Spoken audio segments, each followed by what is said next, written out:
We're just going to wait a second for Councilman Bendo to return.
Councilman Bendo. Good evening, everyone. Thank you for coming this evening to our last meeting of the year. And go ahead. Good evening and welcome to the regular meeting of the Council of the City of Long Beach on Tuesday, December 18, 2018 at 7 p.m. On the roll call, Councilmember Bendo. Here. Councilmember Mandel. Here. Councilmember Moore. Here. Vice President Diamond. Here. President Romano. Let the record indicate the presence of acting City Manager Michael Tagney and Corporation Council Margaret Stacey. I will salute to the flag. Councilman Bendo, with that beautiful jacket, you lead us. I pledge allegiance to the flag of the United States of America and to the republic for which it stands, one nation, under God, indivisible, with liberty and justice for all. Okay, as we always do, we'll start with the city manager's update. Yesterday morning, the city learned of a planned Santa-Con bar crawl event to be held in the West End on December 22nd. Due to concern from residents, community groups, and our police department, the city contacted the local restaurant bar owners set to participate in the event so safety and quality of life issues affecting the West End residents could be relayed to them. We were not contacted by the organizers prior to the event being advertised online, even after the event had to be moved from Rockville Center due to the concerns there. We are happy to report that all the restaurant bar owners have agreed not to participate in the bar crawl. We would like to thank the West End restaurant owners and encourage everyone to show their thanks by grabbing a bite to eat while shopping locally for last-minute gifts. And on the side, that there was absolutely no arm twisting. The bar owners were very cognizant of the quality of life issues, and they immediately agreed to not participate. Last Wednesday, South National Community Hospital held its first public information session regarding proposed changes to the former Long Beach Medical Center site. We urge all residents to attend South National's January meeting to learn more about the new plan and provide feedback. Once notified, the city will post meeting information on its website and social media platforms. New York Rising's interim mortgage assistance program, which provides mortgage and rental aid for those still rebuilding from Sandy, is set to expire at the end of the year. The city has advocated for a deadline extension for some time now, as many are still in the process of elevating their homes who would be caused undue financial hardship Unfortunately, since it's not yet been granted, we will continue to work with our state elected officials to advocate for such action. Resident parking permits are now on sale. Permits may be purchased at the clerk's office, room 307, in City Hall, Monday through Friday, 9 a.m. to 5 p.m., or by mail. The office of the city clerk will be open late on Tuesday, January 15th until 7 p.m. For more information, visit longbeachny.gov. First night, join your friends and neighbors from 4 p.m. to 7 p.m. on our 5th annual first night on December 31st at the Long Beach Ice Arena. This fun, family-friendly event includes ice skating, games, crafts, music, a movie, and a snack bar special. There will be a special eat ball drop at 6:30 p.m. We hope to see you there. Admission is free. With that, we'd like to wish everyone a wonderful holiday season and a happy New Year. All right. Thank you, Commissioner, and thank you for your work with the SantaCon, and I'd like to thank the West End neighbors, and I know Brendan Healy, I don't see him here, but I see Bill, for also working with the community and the bars and rectifying that situation. So with that, I'll call the first hearing. Okay, first item is a public hearing for a local law amending the charter of the city of Long Beach regarding assessment, levy, and collection of taxes. All right, if I can call our tax assessor, Mr. Flammer. Good evening.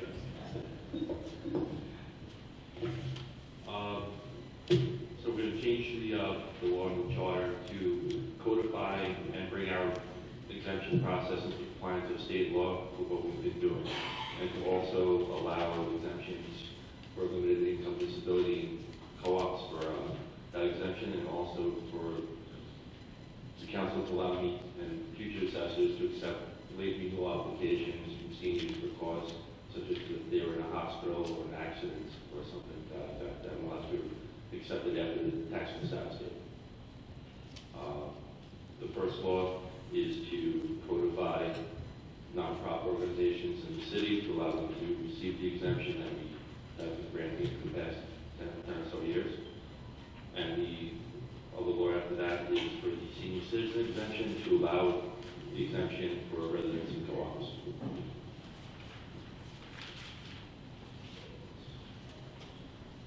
Okay.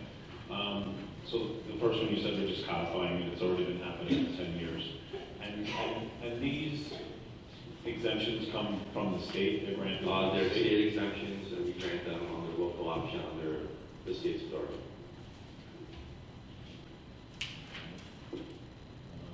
Any other questions from the council? And you had, I think in some of our earlier discussions, these are provided by the county as well.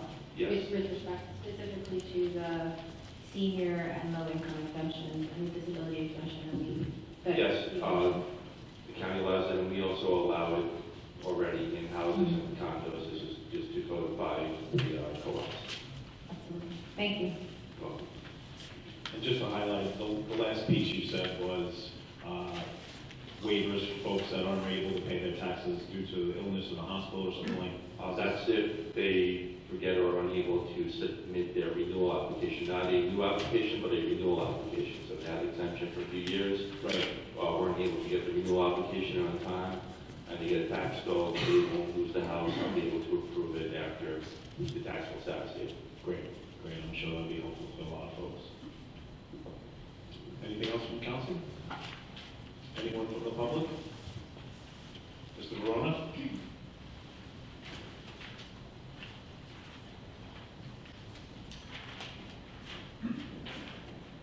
State your name and address for the record. Hello, Eddie Verona. What is the City of Long Beach constitutional tax limit? And will this affect our tax limit by the Constitution in any way? I don't know about the constitutional tax limit, but the exemptions are revenue neutral. It just changes the tax rate for every exemption that's given. Thank you. The constitutional tax limit is that the New York State Constitution has a certain limit on how much municipalities can impose taxes. It's a formula I don't know it off the top of my head. So I was just wondering if this would this legislation would affect it. But thank you. Okay. It was just for edification, because I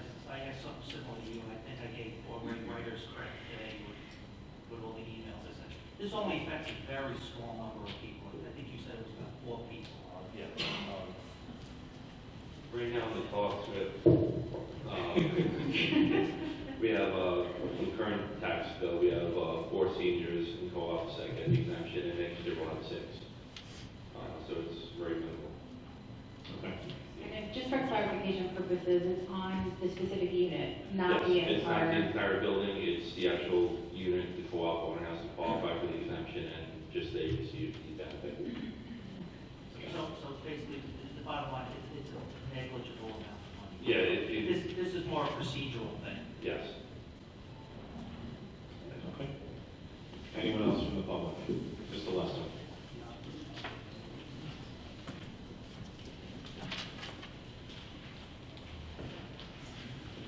Please state your name and address for the record. Sure, Roy Lester, Long Beach. Just a question. I just heard the word local option. So this is not mandated by state law. We have the ability to decide which ones we want.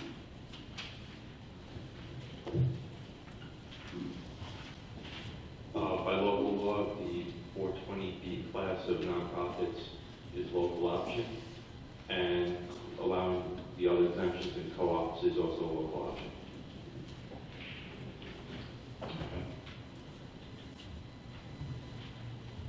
That's something I don't know. So how much in city of Long Beach is exempt? How much property?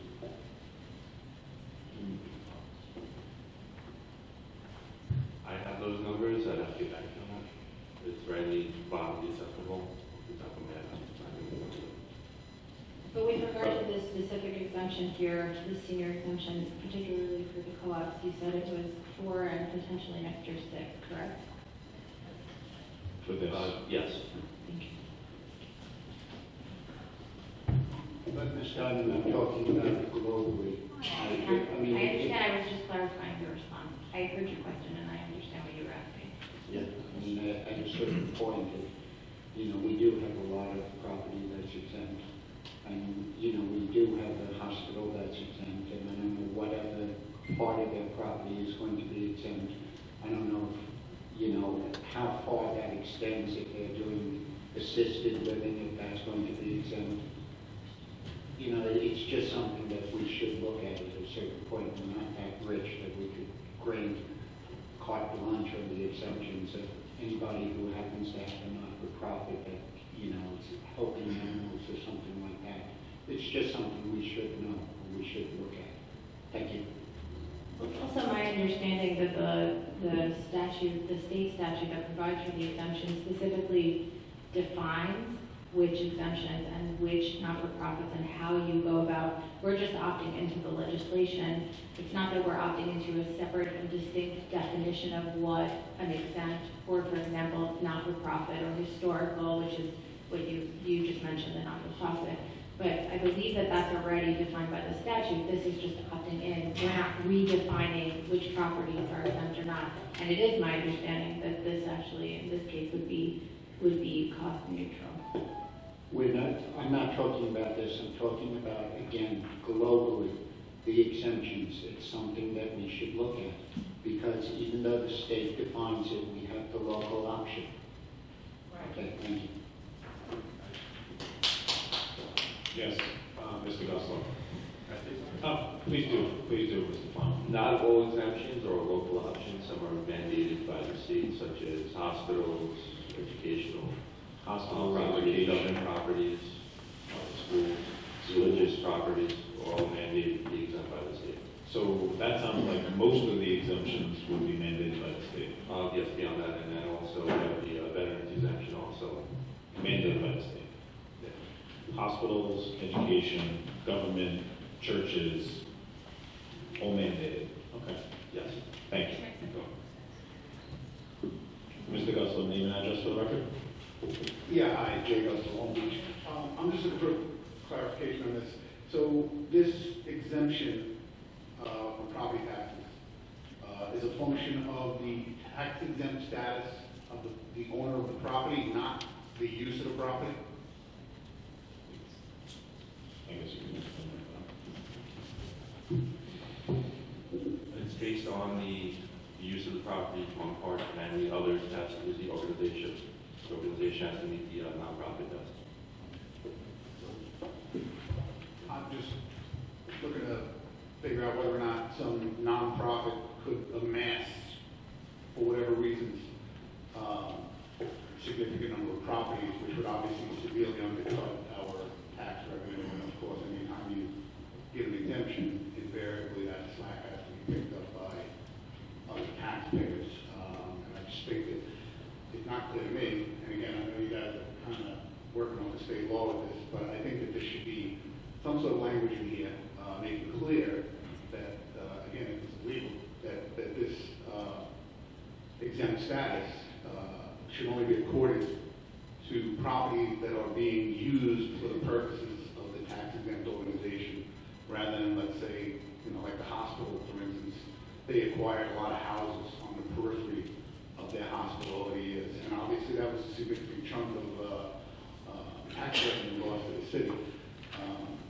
Again, as I brought up at last meeting, the hospital property not being used as a hospital, hasn't been used in a long time as a hospital. I just want to know if this conveys them tax exempt status, regardless of whether they use it as a hospital, if the ownership of the property is held in the name of a nonprofit or a tax exempt entity. Do we know? Or am I being redundant?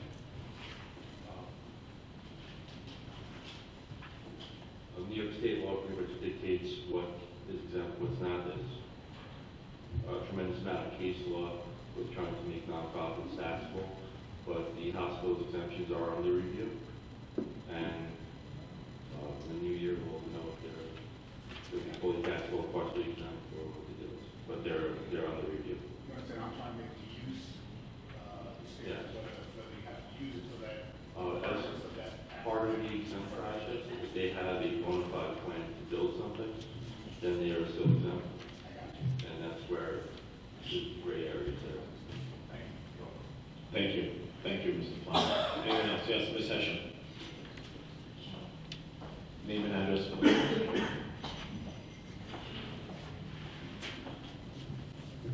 Eileen Hession, Long Beach. I did speak to people from South Nassau, and they said since they're tax exempt, they will never have to pay a penny in taxes on any of that land as long as they own it. That's their opinion. My opinion is I shouldn't pay taxes on my house either, but whatever.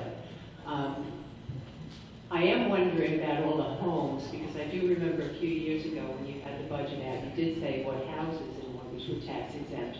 Does anybody check up on those? I mean, do they have to fill out paperwork before they're chosen to be tax exempt? Every nonprofit has to file a renewal except for the government, some houses, except for government properties. And the other thing is, I'm glad you're here because my question, after asking the hospital, the Hebrew Academy has not been an educational institution for a while, and they don't own it, so I'm wondering if they pay taxes. They've been paying taxes for the past year, and also the home health center is taxable for the past 2 years. Thank you very much. Thank you. Thanks again, Ray. Any other questions from the public? No, this item? Okay, close the hearing. On to regular calendar. Item 1 is a local law amending the charter of the city of Long Beach regarding assessment, levy, and collection of taxes. The hearing has been held on this item already. Item 2 is resolution authorizing settlement of an action brought by Lewak against the city of Long Beach. Right, this is one of two personal injury settlements on the agenda tonight. In this first one, in 2012, the plaintiff was riding his bike on Park Avenue near Gino's. He swerved to avoid traffic and rode into an allegedly defective street patch. The plaintiff claims the defect was the result of our repair work, which we denied. He suffered a compound fracture of his femur, required surgery. The area rods were inserted. He underwent in-house rehab for about a week. After that, as stated in the reso, the plaintiff's demand hovered somewhere around $800,000 for the majority of this case. Right before trial earlier in the year, the judge recommended a settlement of $425,000. We were not prepared to pay that amount. We never were, and we did what we rarely do in our office. We rolled the dice in this case because the plaintiff forced our hand. We proceeded to trial, whereupon we received a comparative negligence verdict, 30% liability for the city, 70% for the plaintiff. which was a fantastic result. I've been briefing the council on this case for a period of years because we knew with the plaintiff's demand, it was likely to result in a trial. So at this point, if we do not settle, we will go to a damages inquest where we can expect to pay at least 50 to 60 in costs just to conduct the damages inquest, plus the award, whatever that's going to be on top of that. So with that said, after quite the odyssey in this case, we strongly recommend settlement. Any questions from the council? Any questions from the public? The session?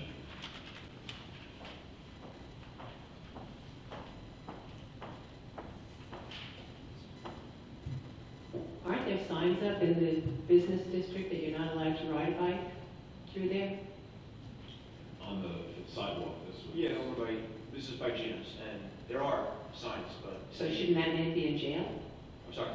Shouldn't he be in jail instead of taking this money, $180,000? It's not a criminal violation, but however, even in cases like this, you can still be held accountable, even in situations where the plaintiff may be acting unlawfully, if we're on notice of a defect or we create a defect in the state of law. All right, so you talked about him. There's a second person. Sorry. He was in the road. But I thought you weren't allowed to ride your bike at all in the business district. No, only on the side. Oh. Okay. Did you talk about the second person? No, not yet. Oh, okay, sorry. It's gone. Thank you, Ms. Henshaw. Anyone else? Someone?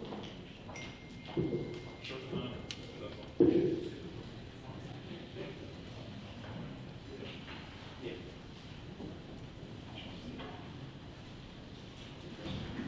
Yeah, hi, Jay Russell, Long Beach. Thank you. Mr. Harris needs to comment on me. I seem to recall that in some kind of law on the books requiring that a municipality have, I'm going to say, 30 days notice, advance notice of the existence of a defect, and if that defect goes uncorrected after that period of time, only then can there be liability on the part of the municipality. Perhaps you can enlighten me on that. Am I completely dreaming about that? You're talking about the prior written notice action, but it's changed substantially in the last couple of years. And basically, the Court of Appeals has watered that doctrine down such that if the municipality creates a defect, it's not strict liability, but it's getting close to that now. Understood. So it's not an absolute bar to an action? No. Anyone else? Okay. Next item. Item 3 is a resolution authorizing settlement of an action brought by Margaret Trela against the city of Long Beach. All right, so this is the second personal injury settlement on the calendar, the agenda rather than tonight. In 2015, the plaintiff was walking south on New York Avenue to the beach. She rode over an allegedly defective patch again that had been filled with regrind, which is a mix of sand and pebbles. The city claims that she fell into a depression that was actually concealed by beach sand that had blown into this patch. And the plaintiff said it was actually the regrind mix that she fell right into. One thing that is undisputed is that no barricade was ever erected around the area, and our crew tells us that no depression existed after the patch was completed, and therefore no barricade was needed. We went to summary judgment on this case, and we did not prevail. Plaintiff actually produced evidence that the regrind consisted of play sand bought from Home Depot or Lowe's or something like that, not from the beach. This case was mediated by a former Second Department judge, and we've seen, without delving into details, which would not behoove the city at this point in time, I can't say I've seen photographs myself, and we are very strongly recommending a settlement of this action. The plaintiff has agreed to take payments of installments, 4 separate installments, which greatly reduces and mitigates the impact financially for the city, allows us to budget and plan for it, and again, we very strongly recommend the total settlement. Thanks for the resolution. Okay. Any questions from the council? So, you said she was walking, I guess I looked up the case online, it said she was riding a bicycle. I'm sorry, I did, yes, you're correct. Okay, and it said she was riding a bicycle, and you kind of sort of started touching on it when Ms. Hession brought it up. Because section 23.1 of the code makes it illegal to ride a bicycle on the sidewalk. So how does that impact the a case like this? Again, it's one of those things where yes, you can cite the person, but if we created the defect, we could still be held liable. Even though she wasn't even supposed to be there? Correct. Because it's considered foreseeable that someone would ride a bicycle on the sidewalk. That's how the law works in this area. Any other questions from the council? Any questions from the public? Yes, Ms. Session.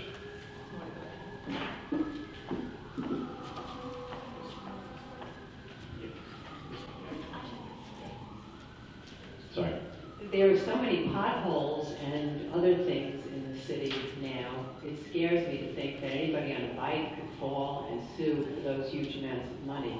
I just drove over a big metal plate that all kinds of tar and stuff is flying out of right here. I forget where. Anybody know what I'm talking about? Yeah.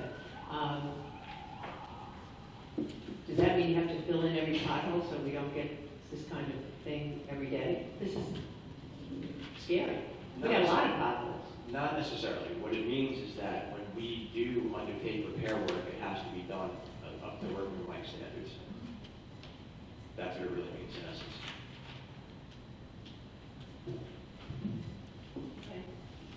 Okay. Anyone else? Ms. Second Settlement, Mr. Lester? Name and address for the record. Roy Lester, Long Beach. I'm sorry, I'm not sure I understood that correctly. Are you saying that we are only liable when we do repair work? We can be liable in a whole broad array of situations, not just repair work, but this is one area that's really blown wide open in the last few years because of an expanding court of appeals precedent. But when we have knowledge of a pothole, don't we have a liability then? Potential liability? Not necessarily under the doctrine of prior written notice. It's when it becomes much more problematic when we are the ones who create the condition somehow that results in the injury. Then prior written notice has been substantially diluted over the past few years at the Court of Appeals level. So the question, Where we get situations where, right, No, I'm when we do- presupposing that we don't have notice in this situation. no, I'm saying when we do have notice, because we have a way to report potholes, right? Sure. And that is another way we can be liable, yes. So when a pothole is reported and it's not repaired, we have potential liability. Sometimes, yes. And what do we do to mitigate that? Well, in situations where we are informed in writing, in compliance to, Do we have any type of inspection on, let's say, the bike paths, the bike path, whatever? I'm not that, even sure. in terms of regular inspections, I don't know offhand. I can get back to you on that one. I don't have the Well, answer, but I can tell you that when my office is advised, usually through the Department of Public Works, of a condition, like a pothole or something else that requires repair, we have a system internally where we make sure it happens within the prescribed period of time. Now I'm talking about a repair. But do we have, and I guess I'm kind of confused on this, do we have what are considered bike paths in Long Beach? No, we have a system of showers, which is a share the road option, but we don't have established bike paths as per the DOT. Okay, so the line on Broadway, what is that considered? Which is in line, right? Have you ever seen, as you Yeah. go down Broadway, Yeah, okay. there's a line on the side of the road. That's the, That's a shared road, it's a designated area. It's part of the share the road, and it's a designated area that bikes should stay in, but it's not up to the code of the manual uniform traffic control devices for a bike path. Is that because of the width of the road? Exactly. How wide does the road have to be to have a bike path? Don't know that off the top of my head. But years ago, when Deco Bike came down, and we were going to make bike paths, that was considered one of the bike paths. I don't know that. You and I were the same meeting. Okay, this is about the $125,000 It's settlement, right? about an injury on a bike. On the That's what I'm sidewalk, asking. on the sidewalk in the west end, No, yes. no, well, the other one was on the road. We finished that one already, this one's on the sidewalk. So you seriously don't want to deal with it? It's not dealing with it, Mr. Because Lester. it's I'm on this talking side. about an agenda item and Okay. sticking to the agenda. I got you. Okay, thank you. Thank you. Anyone else from the public? Yes, sir. Name and address for the record. Edward Brown at East Long Beach.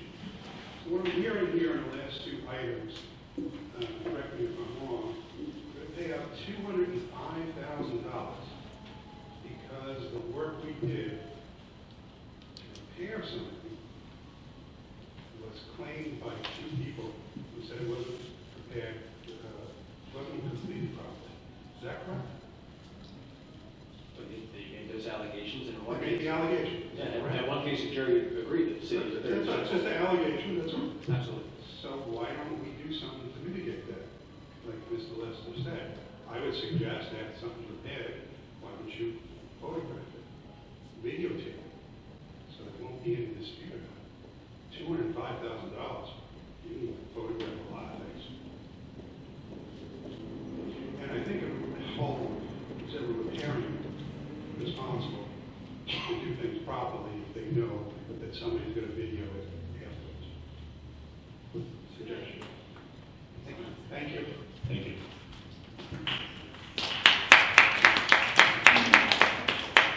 Anyone else on the site?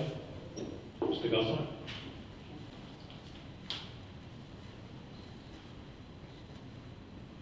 Name and address, please. Sure, Jay Gosselin, Long Beach again. So I was really not following this. So both of these items, these were items where the city had some more than a casual, made more than a casual contribution to these hazardous conditions, correct?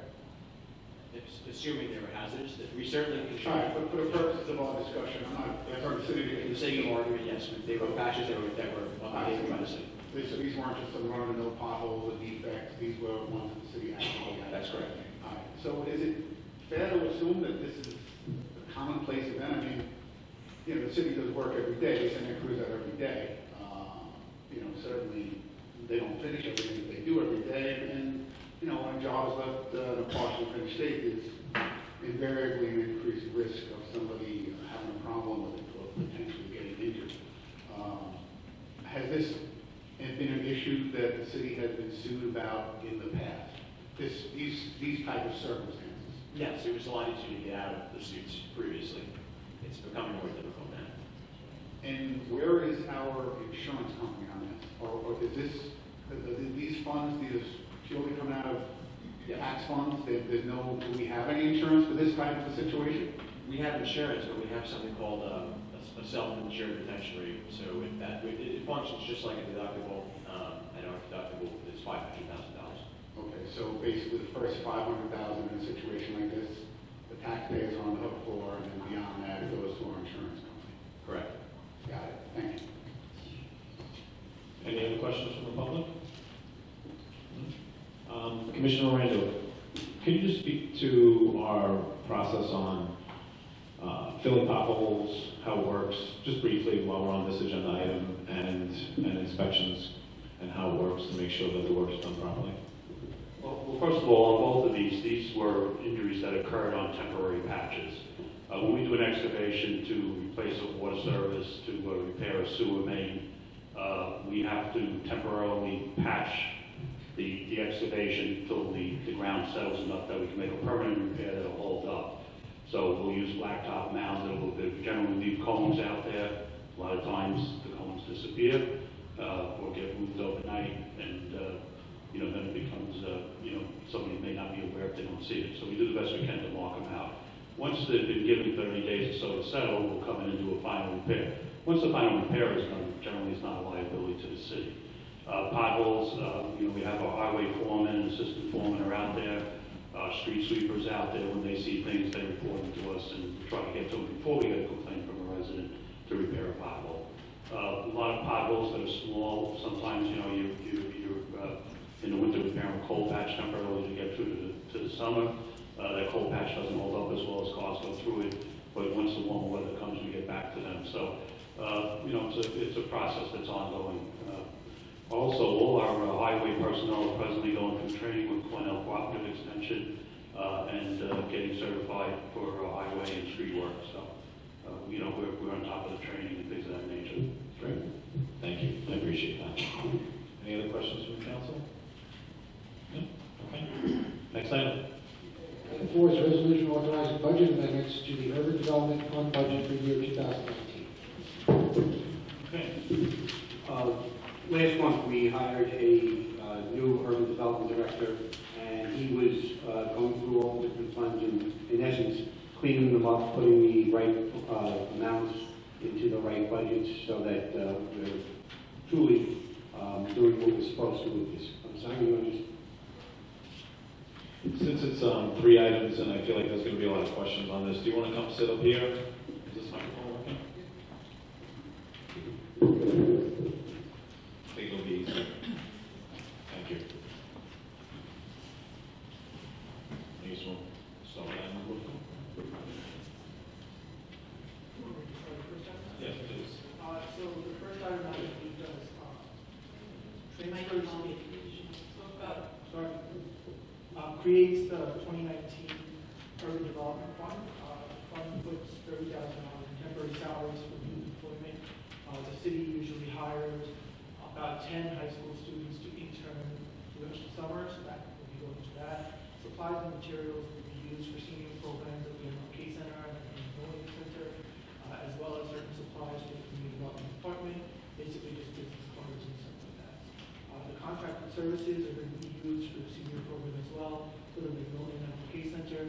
We're going to be using them, the contracted services for the instructors to come and do some of the dance and yoga and chair yoga and all the other activities that the seniors enjoy. Gas and electric will be used to pay partial MLK gas and electric, but the Social Security will be going with the temporary salaries.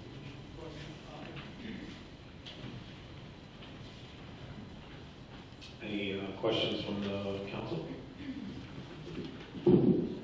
It says, talks about rental income. What is the rental income from? The rental income in the explanation that provided to the council is for the stop and shop parking, stop and shop. Oh, okay. The funding we collect from the Stop and Shop Correct. percentage is all rental. So this is the Urban Development Fund, is the MLK, is the funds that come from the rental for that. Correct. That is the fund. Thank you. Any other questions from the council? No? Any questions from the public? Okay. Mr. Gosselin?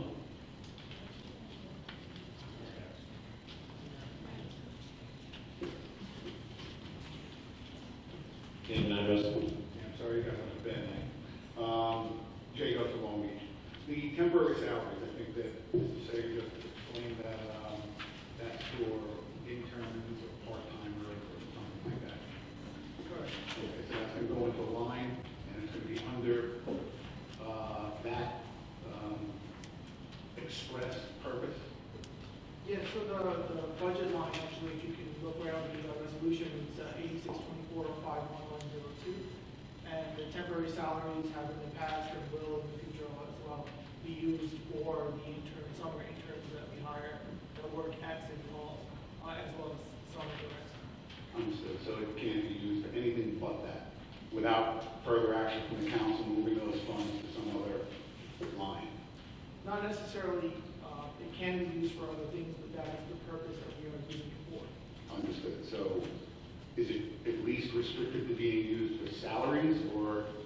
It is, it's restricted for use for temporary salaries, so part-time workers, no full-time employees would be able to get paid from that line. Okay, so none of this is going to full-time work, none of that very bad. No. I just wanted to just speak to that, the same one, in terms of how the money is used and what it's used for. During the summer, I've had the opportunity to work with a couple of groups through here, like Brian. The council has sent actual applications. Students are already, they apply. The council reads some of the applications, and we also have the opportunity to grade the essays that are submitted. Once the students are screened, they're placed in City Hall and or outside of City Hall, and then the students have the opportunity to actually present some of the information learned and gained during that period of time at the end of the summer program. Well, I'm not disputing the value of a program like that, and obviously interns have to get, experience somehow. And I can only speak up until 2016 in terms of how the money's been used since 2016. That's the purpose for the program. Understood. I just wanted to ensure that it wasn't able to just be used for willy-nilly for any, let's say like a salary increase to a full-time staffer or something along those lines. Thank you. Thank you. Anyone else from the public? Seeing no hands, next item. Item 5 is a resolution authorizing budget amendments to the Urban Development Fund for years 2016 and 17. So these are urban development funds in the past that haven't been used. They've kind of just been sitting there, so we're moving them around to intercontracted services. One of the things we're looking to do is actually drastically expand the MLK senior program, as well as fund all, if not most, if not all, of the instructors for the Magnolia Center. And so we're moving the funds to contracted services so they can be used for those purposes. So just to be clear, I know we've discussed this. Contracted services are basically whoever comes into the senior programming, whether it's a dance instructor, they don't work for the city, but they're treated as a outside contractor, and they provide the service of teaching a class or painting or whatever it is. So that's what it is. Okay. Any other questions from the council? Just one other, so just for clarification, so these are funds that have not been used previously, right? So we're kind of rolling them over to use them now. Correct. Okay. Yeah, I just have another question with budget code 54818. I know that for the 43rd year, the vision has been to shift the money from the micro enterprise. Can that money be used to it's the next item? That's what I'm sorry. Okay, I'll wait. Thank you, Councilwoman. Any other questions on resolution item number 5? Anyone from the public? See no hands. Next item. Item 6 is a resolution authorizing budget amendment to community development budget funds. So this resolution transfers certain funds in the community development block grant budget funds, which is funds provided by Nassau County, which come to them through HUD. The money is being moved mostly to do improvement to the rec center at the Magnolia, as well as to do City Hall ADA improvements. I'm not sure if you guys have seen where the second floor bathroom and the fourth floor bathrooms have become ADA compliant. I've just been recently told that the next one is going to be the fifth floor to make sure that the work that's happening over here is completed prior to the bathrooms being redone. And so that's where most of that money is being moved. In the 43rd year, the PS youth groups and PS youth employment, the reason that's in the transfer is actually just a budget code change. The money is still going to be used for youth employment at the MLK Center, as well as the rec center. What's the reason for the code change? I've been told that when it was entered into the system, there must have been a glitch or a mistake, and so we're just making a change to the code. That's just a clarify. Yeah, very much. All right, so now I have to go back to my question. In terms of the micro enterprise, I know we're going in a different direction, but I just wanted clarification. Will any of the money that was actually applied for with respect to the micro enterprise loan, will that $130,000 be used in any way to support any of the entrepreneurs or businesses that are currently here in the city of Long Beach? Well, as we had spoken, Councilwoman Moore, if you give me the phone numbers of the gentleman that you were speaking of who wanted to do a food incubator at the Stop and Shop Shopping Center, I'd be more than happy to work with them. There are other programs that we have to work with businesses in the city of Long Beach. The city's always done that for a long time. So I would be more than happy to work with them to get a food incubator going and see what we can do with that and see how we can potentially use CDBG funds, but there's no guarantee depending on what the program is. It has to qualify for the national objective. Absolutely, thank you. And those are loans, right, not grants? Yeah, those were loans. It would be more than one. Right. Any other questions from the council? Any questions from the public?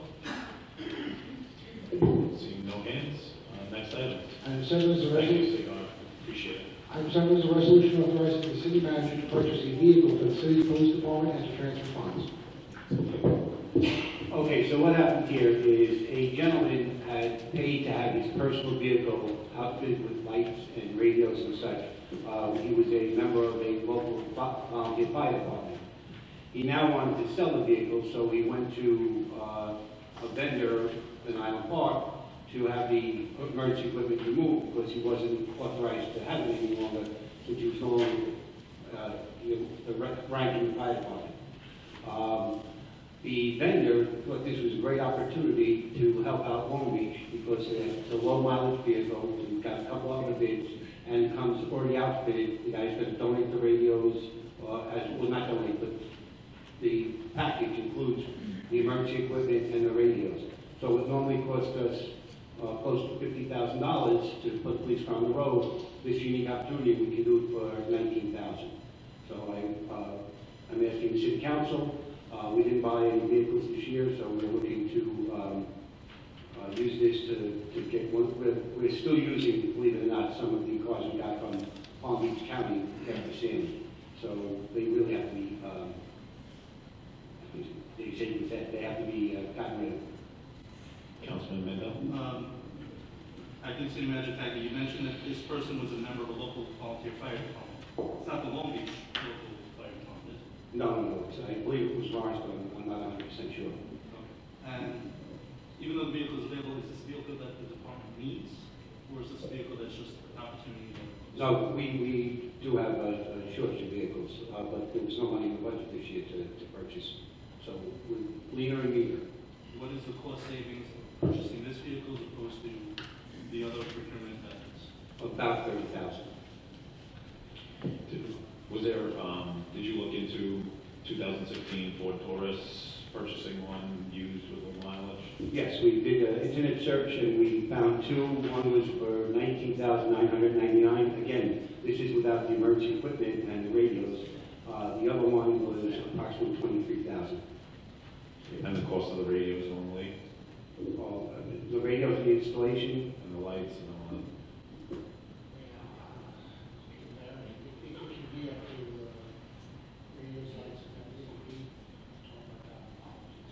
Up to $25,000. So definitely more than 10,000 for lights and accessories. That's just the purchase line, or that's also then?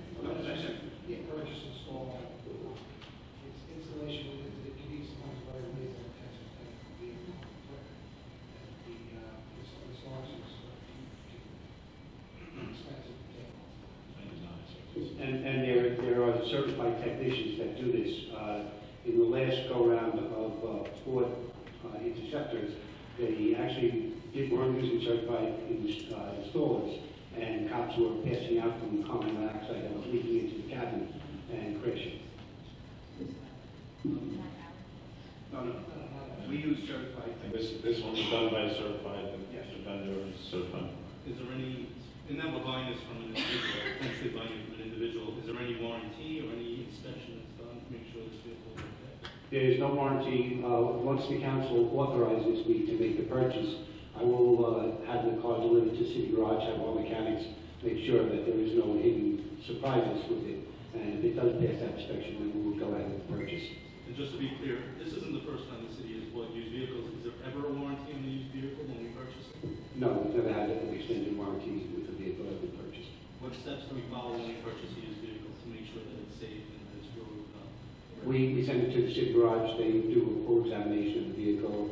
They drop the oil pan with the shavings. They check the brakes. They check the drive shaft. You know, they're very thorough on it. No different than what this vehicle will go. Exactly. Is there a guarantee that if it's found to be defective, we don't have to purchase it if we approve the purchase? No, all you're doing is you're giving me the right to purchase. Then I wouldn't do that. I wouldn't purchase until I was confident and got a report from City Garage that the vehicle was working. Yeah. We have if the police department needs cars, we have a sizable fleet of take-home cars that we've had discussions. Oh, sorry. The city has a sizable fleet of take-home cars for employees, and which we've discussed amongst ourselves. And if the police department was in need of cars, why couldn't we repurpose some of those? It was attempted in the county, and it was mired in litigation. I would love to see us do that, But Rob, do you want to speak on that? Okay, it's part of the terms and conditions of employment, and they have been, the county was sued over it, and they lost the case under Swazi. Can you just speak a little bit more, elaborate on the radio equipment? You said that this car has already been outfitted for police use. So is this the most standard or the most recent technology within the actual vehicle? Yes, this is the current equipment that we would put in the car if we would do it from scratch. Any other questions from the council? No? No? Any questions from the public about the something? Yes, Mr. Hanson?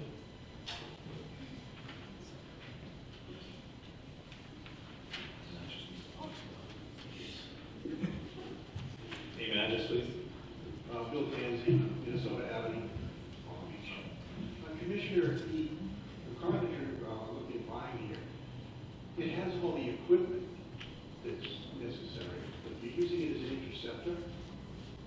No, that's The model. Oh, I'm sorry, okay. The other thing I was curious about is the transmission. Obviously, if it's not going to be used as a chase vehicle, you don't need the same heavy-duty transmission. No, the definition of a police interceptor has all of that.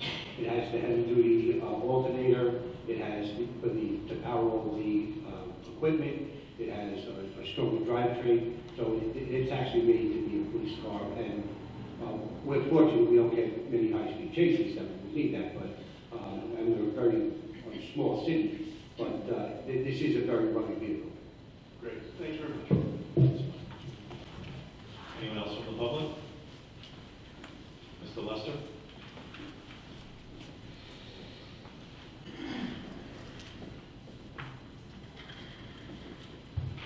Lester, Long Beach. I guess I have three questions.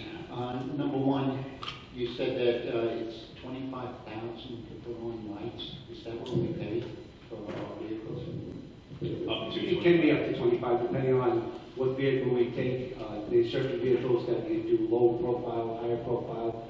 Sometimes we just put the emergency lights in the signaling panels. Other times we do, like the small cars, we do a full-fledged roof rack. So it can be depending on what you buy. Some of those roof racks, just the roof rack alone, is $1,500.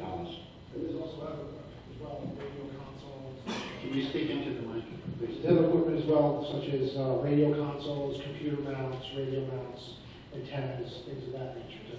So this has all the computer mounts and the antennas and... It has antennas and the console already mounted into the car. But no computer mount. I don't know. I don't know. And what kind of lights? Does it have that roof rack lights or installed in the grills? I believe it's installed in the grills. Okay. And you said that the county has been sued for using their cars? No, the county took away, County Executive Swazi took away the cars many years ago. When he's a county executive, he did so unilaterally. The county got sued as it was violative of the terms and conditions of employment and it had to be negotiated. Where it went from there, I don't know. So are you saying that all of our cars are being used under contract, employment contract with the people who use them?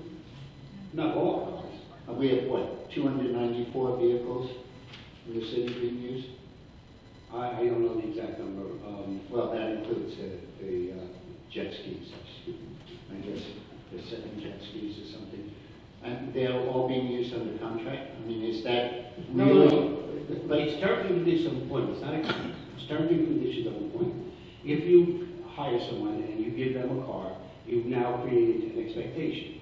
That's what the case was. I understand that. How many people have an expectation of a car in this city? Any idea? 10? 10 out of 294 vehicles? I got to guess off the top of my head. All right. Okay, thank you. Thank you. Mr. Gusler, did I see your hand up?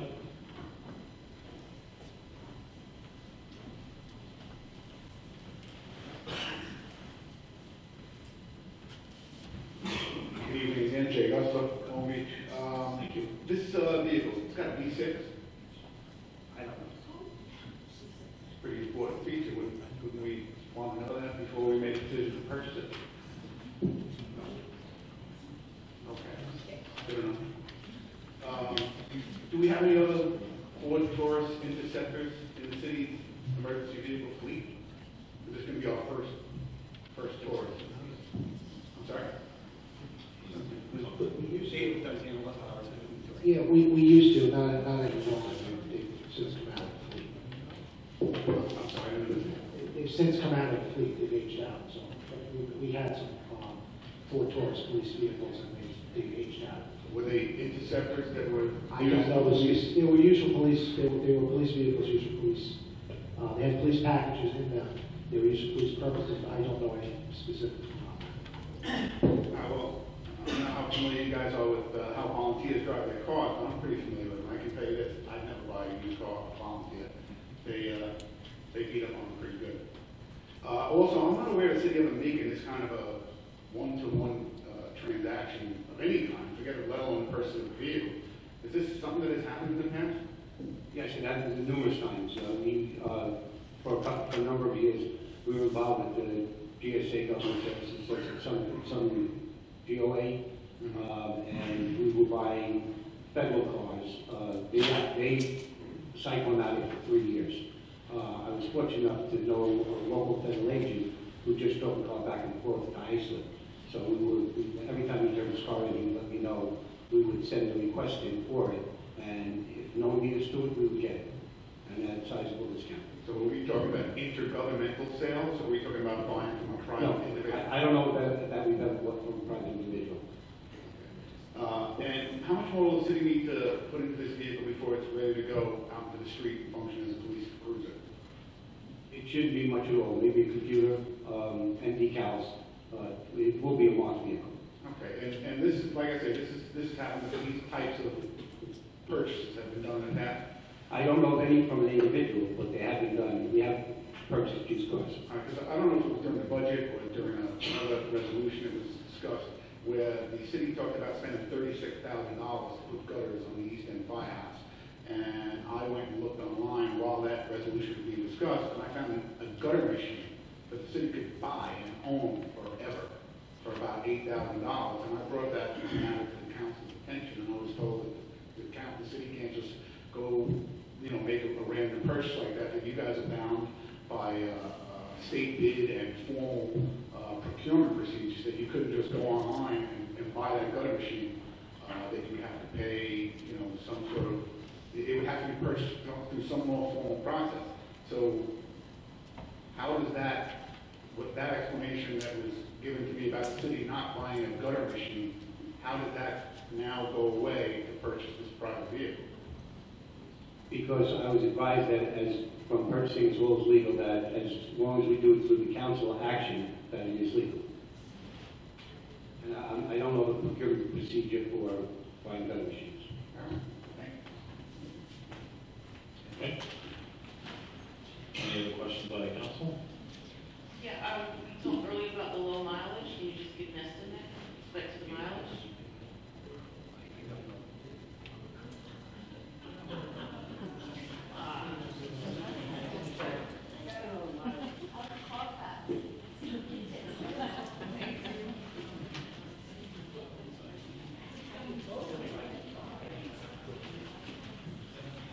Any other questions?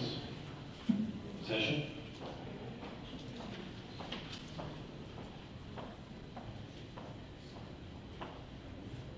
Eileen Henson, Long Beach. It says Georgia on here. Are you buying it from somebody in Georgia? No, there's vehicles in Island Park. Oh, what's the Georgia thing? That's the gentleman's legal address. Oh. And also, this is $20,000, which for most of the things we talk about is a drop in the bucket. We just spent almost 20 minutes talking about this $20,000 purchase when $1 million things go by like that. Just making something I noticed. Yes, sir, come on up. Name and address.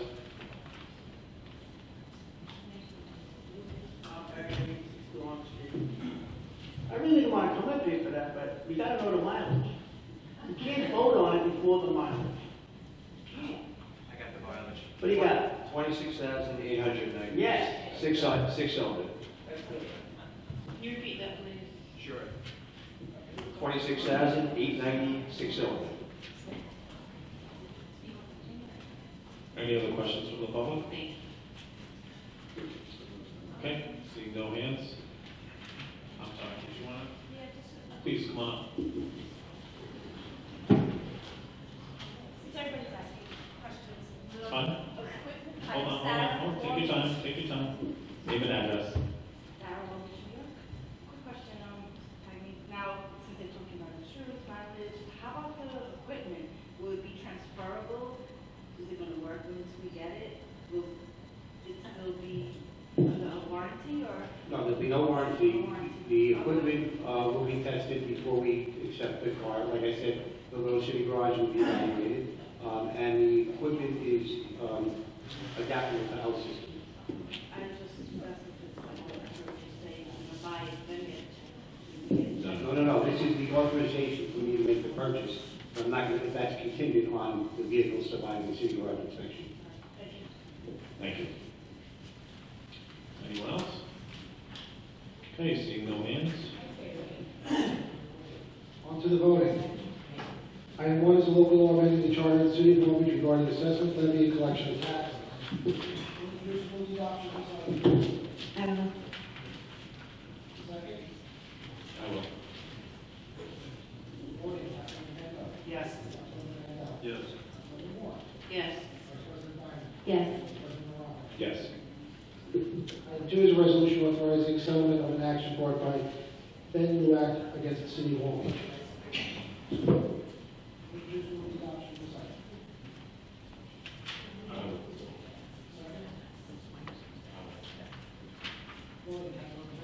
Yes.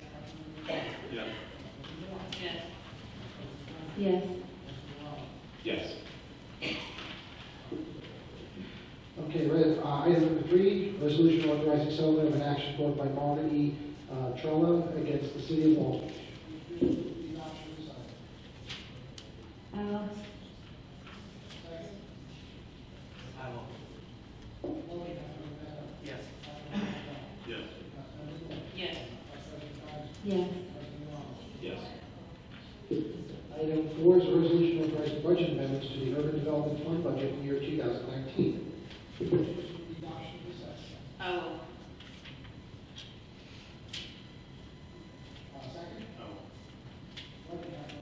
Yes. Yes. Yes. Yes. Yes. Item 5 is a resolution authorizing budget amendments to the Urban Development Fund budget, years 2016 and 17. I will. I will. Yes. Yes. Yes. Yes. Yes. Item 6 is a resolution authorizing budget amendments to the community development budget funds. I will.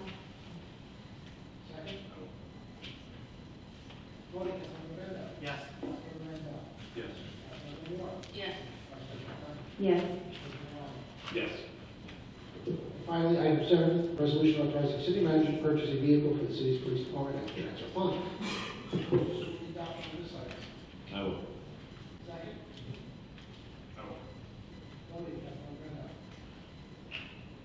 While this may seem like an easy thing, low-hanging fruit, I'm not convinced that we need another car versus the cars that we currently have in the city are not.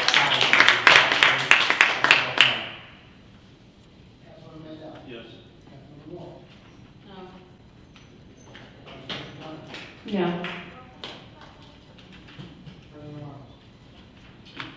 No. Well, the item already failed, but I vote yes. I will.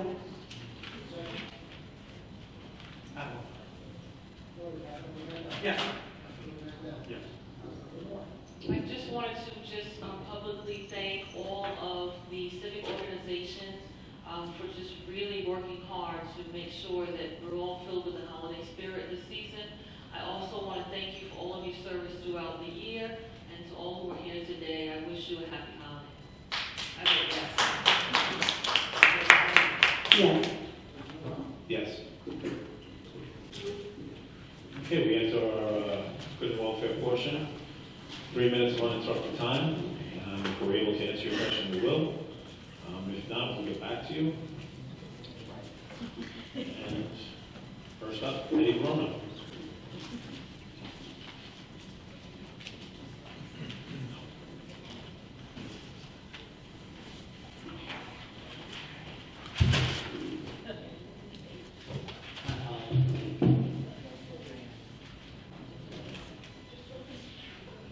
Before I speak about the audit report, I'm curious. How many of you have read the actual report? Please continue. The document is crucially important to our city, and I believe it's telling that only one member of the council read the report. For those of you who didn't read the report, it shows the financial state of our city is atrocious. The audit reveals we are $60.5 million in the hole. That means we have $60 million more in debt than we do in assets. Our debt has increased by 24%, and as of June 30th, 2017, is at $97.9 million. The city is required to pay 100% of health insurance premiums for retired employees, and this, as well as other post-employment benefits, is a liability of over $135 million. The city overestimated its beach revenue by $1.2 million, its permit revenue by $750,000, and its land sales by $750,000, as well as its $250,000 overestimate in fines. The audit report also states, quote, over time, increases or decreases in the city's net position is one indicator of whether its financial health is improving or deteriorating. You will read to consider non-financial factors, such as changes in the city's property tax base and the condition of the city's buildings, roads, drainage, and other assets to assess the overall health of the city. With terrible finances, high debt, booming liabilities, as well as streets that are falling apart, water mains breaking, and potholes, the health of this city is clearly poor. My question is, what is the city's plan to fix their financial problems and improve the health of the city? Well, I can tell you that we've been briefed on the audit, and I'm pretty sure all the council members read the audit. Only one raised their hand. Because we're generally not polled. And the commissioner has already made steps to, some of the deficiencies, to improve the deficiencies and correct them, and we have all been briefed. And we are aware of our situation, and, we're moving forward. Well, what is the plan? Well, we don't have a comptroller here, so that's none of our expertise is to discuss this plan with you. Well, then is hiring a comptroller a priority? Yes. And where are we at with that?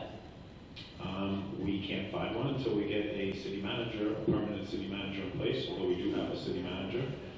We've been having a hard time luring someone here without a permanent city manager. I think that's pretty much where we are. I know there's several candidates who live within the city who are more than able and willing and qualified to be a comptroller, and also our federal single audit report discusses how one of our material weaknesses is not having a comptroller. Right. We don't really have this leadership, and we need this leadership to make a change in our city and fix these. And if we don't fix these problems, it will have terrible consequences for the city. We cannot keep kicking the can down the road anymore.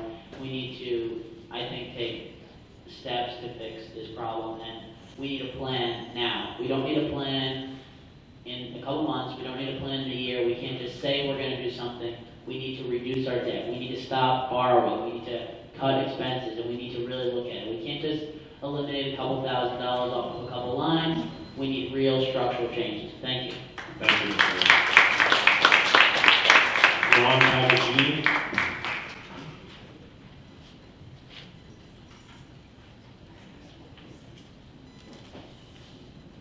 Good evening. I'm Paganini, 62 Harmon Street. What I'm about to say really is an internal problem. I really don't want to be here, but I have to be here. I tried to stop what I'm going to say months and years ago. So I got a short summary of what I've been saying. Mike Robinson, an acting city manager, Mike Taggart tried to fool the city council and people of Long Beach with Director of Operation Test.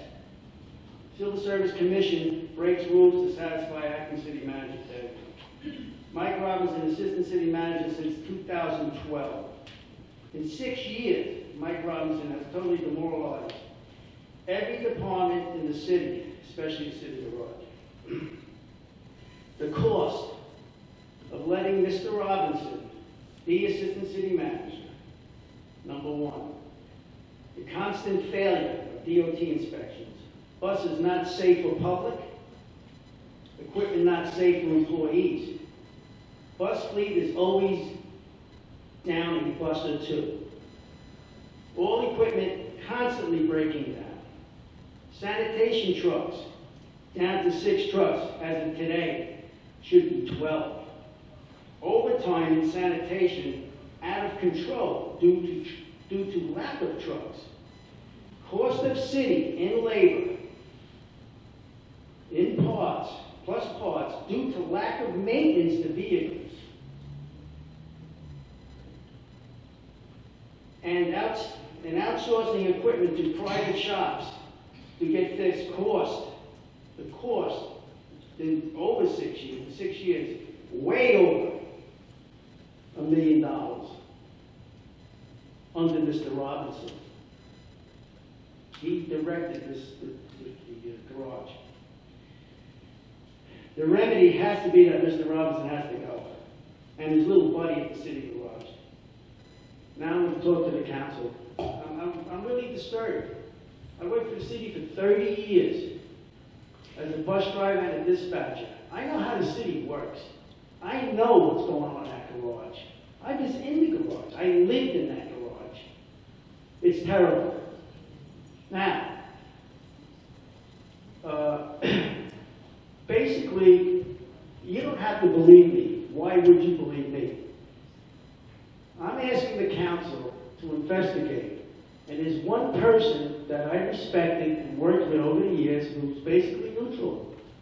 And he knows all the problems of the employees. And that's John Moody, the president of our union. He's the most honest guy I've ever met. Now, I have one question for Mr. Bendel. I'd like to speak to the audience. If I was 100% in what I'm saying, Just please wrap up. all right, if I was 100% in what I'm saying, would you make a change of what I said? Sure, something's not working. Please don't pull the council, but we get the point. All right, could you please investigate? I'm going to be coming back in 2 weeks. I'm not going to stick with this until it gets fixed. Thank you. Thank you. Ms. Barbara Bernardino.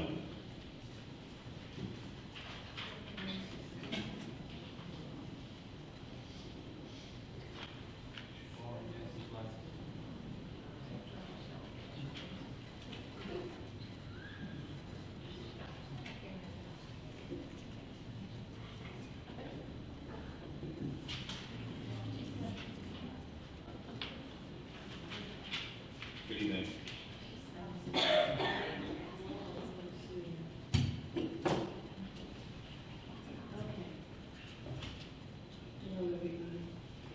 Under the community development, there's something with acquisition. Did I not hear the explanation to that?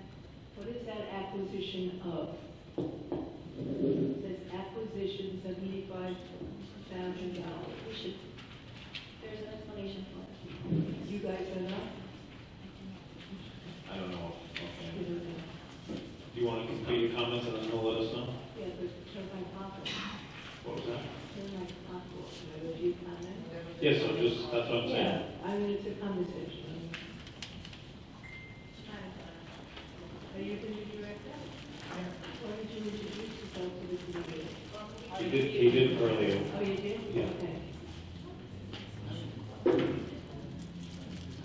So the acquisition is a portion of the money that we're going to try and put together to create affordable housing through vacant and zombie properties in the city of Long Beach. We're going to work with the Nassau County Land Bank as well as the Long Beach Housing Partnership and other non-profit organizations to try and create a scattered sites program, which is basically buying vacant and zombie properties throughout the city of Long Beach, rehabbing the houses and selling them as affordable housing. You're going to be working with a local not-for-profit? Yes, we would love to work with a local not-for-profit if they are in the field of what we want to do, meaning if they're in the housing field, we would love to work with them as well. Okay. The other thing I need clarified, because I see how quickly we changed the charter, the community development money, does that go into the general fund? No, it doesn't. It's a special grant fund. That's correct. So that's still the block grant of Nassau County, am I correct? Correct. Okay. So in the past, correct me if I'm wrong, the block funds would come to the city would put out an RFP for non-for-profits to come up with an idea to implement those funds.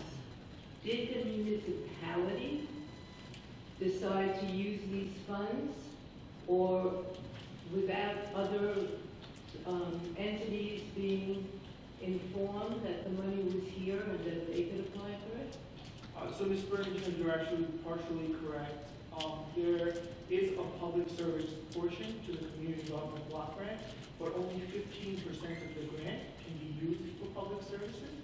And if you look through, there are those PS lines, those are considered public service lines.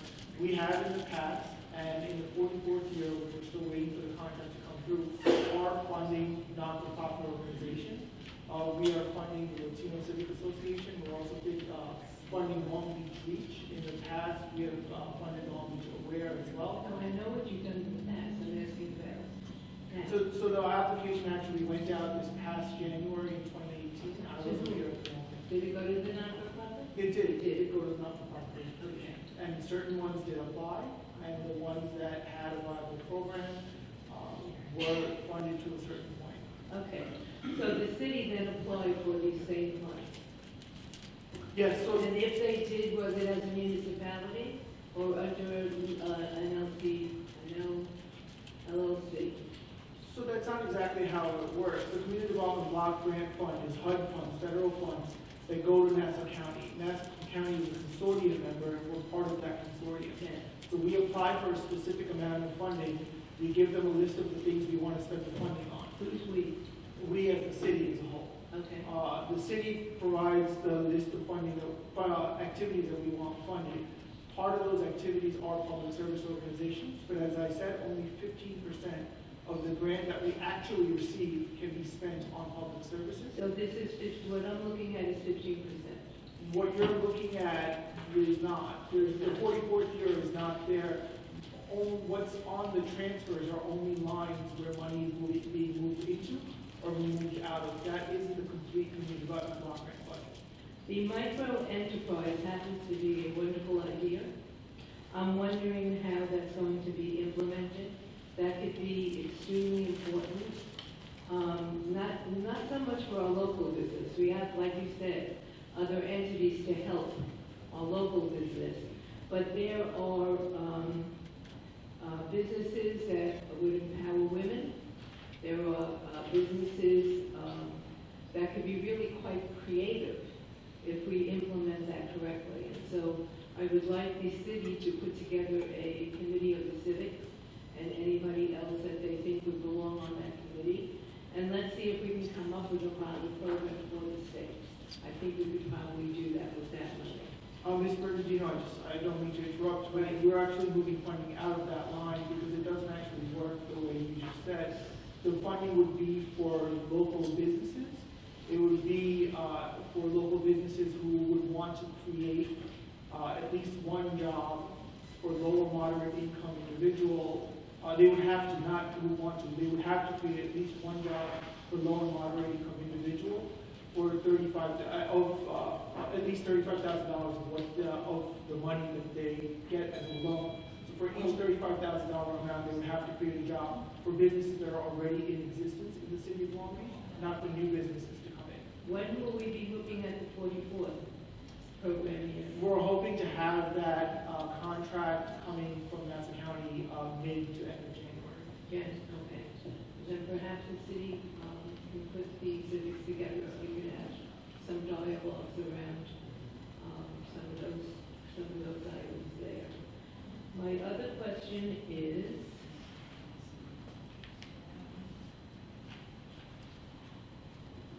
okay, with South Nassau Community Hospital, I can kind of check on that. The city was wonderful to give us a meeting, my time's up, November 28th. December 5th, you gave a very eloquent explanation saying how much you've been helping the residents. I would like to ask you to move forward and continue helping the residents by putting together a meeting with South Nassau Community and the civic organizations with a representative from the council. Most of you were, but in this final term is over, and maybe others can join us. I think that would be helpful. Thank you. Okay, And thank you. we have asked South Nassau to have, they did have the one meeting in the afternoon, which I'm sure most people couldn't attend, but we have asked them, and I don't know if they've chosen the date yet, but they're going to have 2 evening meetings soon. January 8th, Mike, I think you said is the next one, but you didn't tell us which one. No? We have not been notified yet. Oh, we No, have but one. that's Will be posted on our website. Perhaps some of the city council can appear at that one. That would be helpful. I'm sure. Okay, Thank happy you, Mrs. Bernadine. holiday to all of you. Thank you. And Jack is also.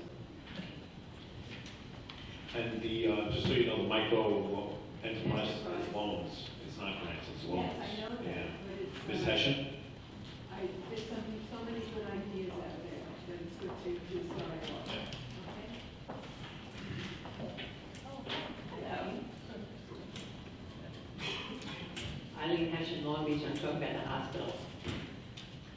South Nassau has changed their original plans for a pavilion with a full-service ER because they say it's too expensive. We know how much of our money FEMA gave them, so although it's expensive, they can't afford it. I attended several meetings last week where they discussed their new plans for giving us less than what they had originally promised, leaving Long Beach lacking necessary services. South Nassau says they cannot do anything without the approval of the city, so I'm asking the council members and the acting city manager to be sure that you will be working for the good of the city. South Nassau must be held to their original agreement. They told us what we need, and they must give it to us. At the library, they tried to force a poster meeting where a rep would stand at a poster and talk to one person at a time.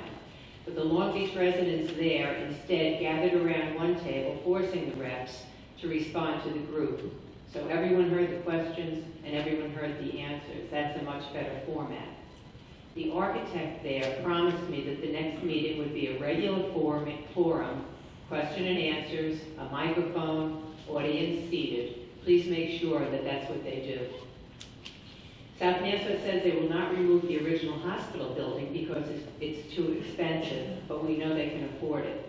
They said it would cost $5 or $6 million, which is a small part of their FEMA money.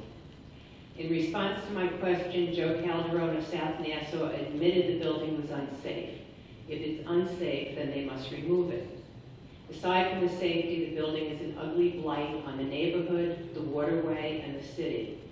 Please make sure that any agreement includes having South Nassau use part of the FEMA money to tear down the hospital.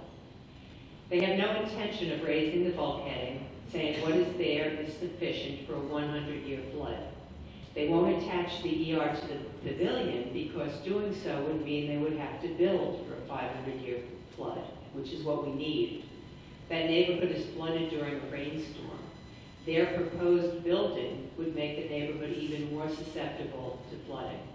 They have to build to the 500-year floodplain. Please let them know that that must be part of the agreement. Their plan is very vague. They hope doctors will return. They don't know what specialties they will consider. There's no plan for many services that we've had in the past. The distance to Oceanside is too far for many residents, and the cost of an ambulance is outrageous. I heard it starts at $1,200. South New Hampshire should institute a 24/7 transportation system to take people from Long Beach to Oceanside, as well as provide a way for them to return home for free. It is up to the City Council to make sure South Nassau does the right thing to restore health services to Long Beach. That was the intent of the money given to Long Beach by FEMA. Thank you. Nancy Golden? Thank you. I like your necklace. Bill Holtmeyer? I'll pass. Thank you, Bill. Great event on Saturday. Roy Lester?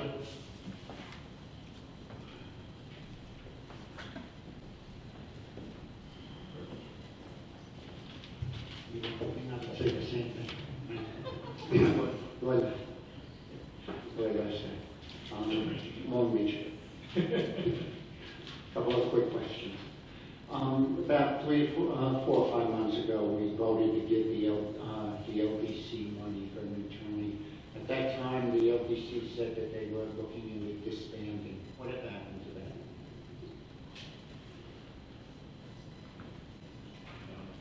They're still in existence. Did they look into it? Did they approach you guys about disbanding? I mean, it's costing us money and we're not doing anything. I can only speak for myself. I can say no, we haven't. Okay. All right, another question. On the bulkhead, we went through that, I think, last meeting. 2,500 feet from Monroe to National, I believe. What is the plan? I mean, I listened to that. I've been following that. What's the plan for the rest of the city? My understanding from the hospital meeting is the hospital has no plans of raising their bulkhead. And if we have bulkheading of just 2,500 feet of the city at 9 feet and the rest of it, and I'm not even sure what the hospital's bulkheading is. Does anyone know? I heard 8 feet, I'm not sure. I think it's 6, you know. But You may be right. I heard 8, I'm not fully positive. I'm not sure. But what is our plan for the rest of the city? I know we've been talking about it and stuff like that, but it doesn't seem we have a real plan. We're just hoping. No. So the critical infrastructure projects is what you're referring to, which is vital for the entire city. There's the other 12 or $13 million from the city, which is basically the canals, I understand. It's going to go towards public, I think, public right-of-ways. And then homeowners can buy in, and we defer the payments for that. But we do need, obviously, homeowners. We can't force homeowners to bulkhead their properties. We can't do that. But I mean, the way it appears right now, we'll raise that area 2,500 feet to the 9-foot level, and the water will just come along the side. And it is true that we need to bulkhead the entire north shore of the island, and I think every single person in this city would agree with that statement. No, I'm asking for what the plan is, but we don't have one right now. No, we do have a plan, and we're doing I'm it. asking what it is. Okay, so let's start all over again. So we're doing the critical infrastructure in the middle first, and we're getting the $12 to $13 million to do all the public right of way, and then we've set up a program to help homeowners bulkhead their own property. And hopefully one day we'll be able to get more money from the federal government, from the state, to help to pay for private homeowners bulkheads. But right now we cannot do that, nor can we force them to do that. Okay, so the plan is hopefully someday we'll get money. The plan is that we're getting money to do the critical infrastructure in the middle. That's for the east. The plan is that we're getting money to do the public right-of-way stuff, and we have no ability to pay for, nor can we force private homeowners to bulkhead their properties. Then fine, we don't have a plan right now, I understand that. And I understand we don't have the money. And the last question I have is... So would you have me force, would you have us vote to force homeowners to bulkhead their properties? Is that what you're suggesting? Well, you did have a good plan where what you were going to do was allow the city to pay for the bulkheading, add it on to the taxes. Yeah, that's the. But I haven't seen that go anywhere. I know It was is one an of those optional things. plan. It's an optional plan to help the homeowners if they want. Right, But I they was still one of have to those pay for homeowners it. that signed up, But they still and have never to. heard anything from you guys after that. And I understand I not think- having the money, but I'm hearing that's not true from the person that would handle that, so I'm telling you, you're telling me, but Yes. I'm telling you that that's not true. okay, I'm telling you, I never heard anything, Okay, and I great. signed up for it. So, I don't know if other people. Last question, Director of Operations. That's a civil service position, correct? As I understand it, yes. How many people applied for that? I don't know. Mr. Tagny, you know. No, I have no idea. I don't get involved in the civil service, so there's no point to be made. Okay, would it surprise you if I told you my understanding is only one person applied for it? That's what I've heard also Yes. from, yes. And why do we need that position? Well, the position hasn't been filled yet, so I don't know that. Well, why was the position created? It wasn't Well, why did we have a civil service test then? in case we decide to have that position. Like, in the spring, we plan on having a firefighters test, we have no opening, but we want to have a place available in the street. So why did we suddenly need that position?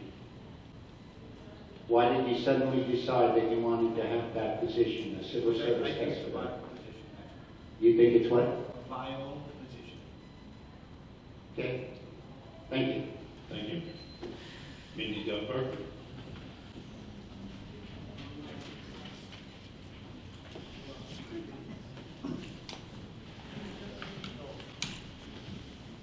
Mr. President, if I can just make a comment. Long Island has 22 New York Rising communities, 13 in Nassau County. We are one of them. You can find that on Google. That's a big part of the plan. That also includes a lot of FEMA projects as well. So it's all available online. You're referring to the bulkheading from the Authorizing? The community reconstruction program The bulkhead. from 2004, It's all- from 2014. So we do have a plan? Yeah, With the whole it's city? online. We do have a plan. Yes, indeed. Good evening. Good evening. Okay, so I have two things I want to discuss with you guys. Good to see everybody. I wanted to bring up the Lincoln Boulevard handicap spot that I talked to you guys all about back in September. I sent all of you an email. I know that you had sent me an email back. I was just curious where we were on that. I know it's 3 months ago, and it's a handicap spot that's in the middle of the block, and we just need to make sure that it is towards the end. We were told that it was taken care of, yes. I put a work order into Public Works now to move to the end. It was taken care of? I was told it wasn't taken care I will check on it tomorrow. of. Okay. We were told right after that it was immediately taken care of. No one had any reason, no one knew why. It was a good catch, no one, but we were told it was taken care of. Okay, the last time I drove by, it was not taken care of. Okay. Okay, so maybe we're looking at two different spots. Okay, all right. So the second thing I wanted to bring up is about the recycling. I was recently at a surf rider event. I'm sure everybody's familiar with surf rider. And I'm a member there, and somebody came over to me and brought to my attention who actually does recycling here in the city. It breaks my heart to be able to say this to you guys, that only 10% of our recycling efforts is actually being recycled here. And as a resident that recycles, and there's lots of residents here that recycle, day in and day out, to find out from somebody that recycles and that's their job that only 10% of our recycling efforts are being recycled. I wanted to bring this to your attention. I don't know. This is somebody that goes to surf rider events and actually works for the city. I wanted to make sure I brought this to your attention. I think this is horrible news, and I just need for you guys to know this. I would like to know that all of my recycling efforts, 100%, is being recycled. I don't know what. Right, I'm not sure that's accurate, but I do know that a lot of the recycling is contaminated. So sometimes what we think is going to be recycled is contaminated and gets sorted out. I understand. So this is the thing I want to just suggest. So I understand that when we have plastic, you're supposed to completely clean it out. Right, I know you're rolling your eyes. No, because I know. I know. So Who's this gonna is do the all thing. that? So we as educated residents need to be educated about this. As being a Surfrider member, I now know this because the plastic is going to last for 300 years, and we are trying to change Long Beach and making it plastic-free, barrier island. And this is all what this is about, and it's really about understanding that we want residents to clean out their plastic so it can be recycled 100%. And we don't want people to roll their eyes. We want to make sure that we No, I was- barrier island. I understand. Yeah. I know. It's just these little things are going to make a change. And also the plastic bags that you might get in CVS that we now charge, stores charge for. Yes. If those are in your recycling, those clog up the machines and they usually get thrown away with whatever, by the recycling yards. Yes. With whatever's inside it. So even if you fill it with cans that could be recycled, very often it gets thrown away. We're not supposed to recycle those plastic bags at all. Okay. Well, I But we will, I was gonna say, there's another thing, just worth noting, I don't know if you know this, but it used to be that 90% of the recyclables here in the US were sold to China. Earlier this year, China stopped buying US recyclable material as part of the trade war. That's created a lot of problems for the recycling programs because they don't have an outlet anymore for the materials that they used to sell. Brookhaven just recently closed down their recycling facilities because nobody is buying their recycling material. They have nowhere to put it. So this is a problem it's across the United States, not just here. It's that the market for the material has dried up in effect due to the trade war. I'll just add that, again, to echo the sentiments here, I think all of us here are saying that this issue is a priority. I think, however, if we're going to be proactive, then obviously there needs to be some more further collaboration between the residents, other organizations such as Surfrider, All of Our Energy, and all the other organizations, that we can do a little bit more in terms of awareness. Agreed. And I think we can even use social media as a platform to remind people about recycling and also some of the process that's involved so that people's efforts are not in vain. I agree.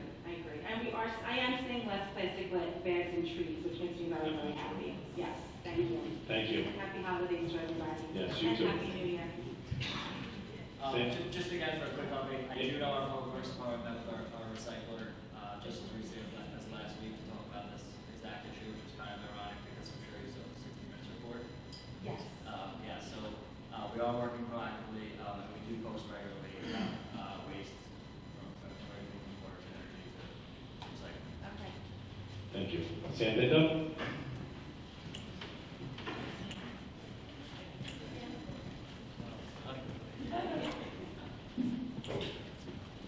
Good evening, Sam Pinto, Long Beach. First, putting on my civic hat, I'd like to thank Councilman Moore for recognizing the efforts of the civics. Just to clarify for the community and to give an update for the City Council and the City Administration, we first thank you for giving us the opportunity to spread holiday cheer. If you were not aware, we put up, all organized by the Civic, spearheaded by the West Point Civic with a community-wide event. We put together a wreath-making event at the VFW, which was very, very well attended. It's for holiday cheer, where we created wreaths for Christmas, Hanukkah, non-denominational holidays in general, just to spread cheer without the city. And you guys gave us the permission to put them up on every single one of the booths on the boardwalk, which looks really nice. We also went out and purchased Christmas trees and put a Christmas tree on, I think, either Washington or Grand and on Monroe Boulevard with lights for the community to enjoy. So we do appreciate that. We also appreciate the recognition from Councilman Moore and the rest of you for helping spread the cheer. Part of that is also, I'd just like to bring up that I've been taking on running. It's been really good. It's been fun. It's been part of the city runs. The Parks and Recs, they do a really good job with these programs, and I know that the CSCA workforce does a lot. They totally deserve the merits and the recognition. But the team that does the planning for Parks and Recs, they do the Christmas tree lighting and they do the honeycomb menorah lighting and all those other things. takes a lot of planning. They do a lot of effort, and I just want to bring attention to the recognition for the Parks and Recs team that does all the planning. So I want to thank them for that. Switching hats to the firefighter union hat, couldn't help but hear that there's a test being hopefully ordered just now. Wasn't really going to bring it up, but I do appreciate that. The union recognizes the importance of that and takes the city for consideration. And we are willing to offer any assistance and help with the job spec or the creation or processing of the actual examination notice and requirements. We're willing to offer our assistance in that if needed. Thank you. Thank you. Thank you. And Happy New Year, everyone. Happy holidays. Happy New Year. And thank you again to all the civics. It does look really nice on the boardwalk. Mr. Jay Gessler. I'm good. Thank you, Jay. And finally, Bill Tanzi.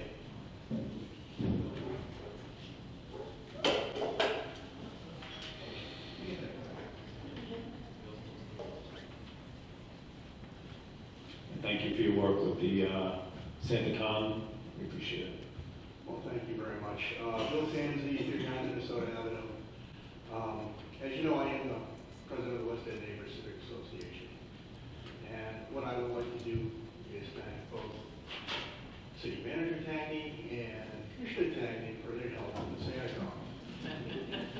Now, let me give you a little bit of a background here really quickly. Not a whole lot. For those of you that aren't aware, Santa Con was going to Rockville Center. The police department of Rockville Center didn't want it, and they did twist arms to get them to cancel it. They didn't cancel it, they moved it here to Long Beach.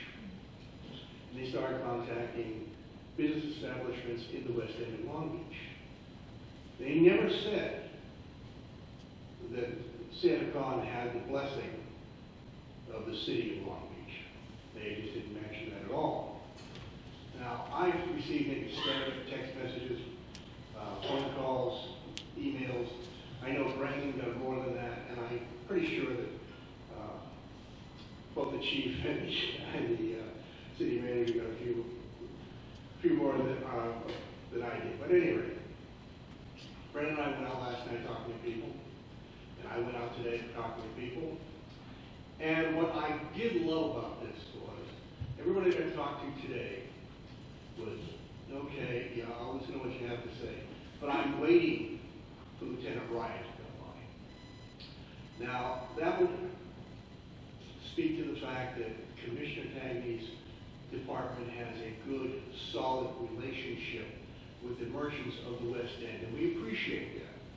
You know, we do respect our police officers. They respect us right back, and this just showed how things can work when people work together very efficiently.